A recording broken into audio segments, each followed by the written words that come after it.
কি হলো স্যার? কমল বাবু কই? আপনার সাথেই তো গেছিল কিছুক্ষণ আগে। কোথায় উনি? কমল বাবু আর বেঁচে নেই। কমল বাবুকে সেই হায়ড়ায় মেরে ফেলেছে।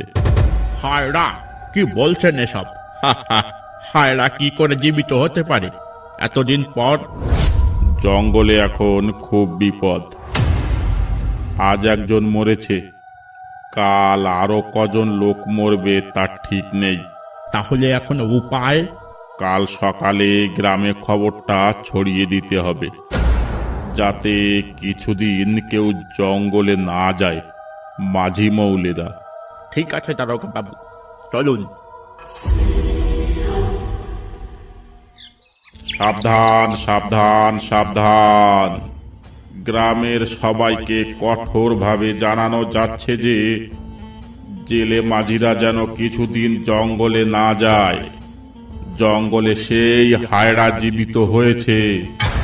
আমাদের কাল একজন হায়রার কবলে পড়ে মরেছে। তাই সবাই সাবধান সাবধান সাবধান সাবধান! এ কি বলে গেল মদনদা?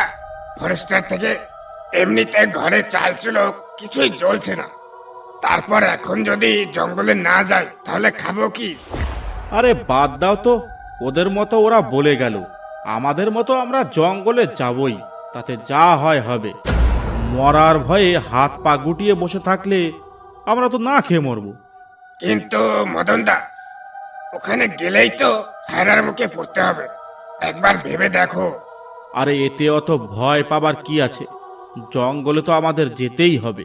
আমি বলি কি মদনদা, একবার খগেন কাকুর কাছে চলো, দেখি খগেন কাকু কি বলে।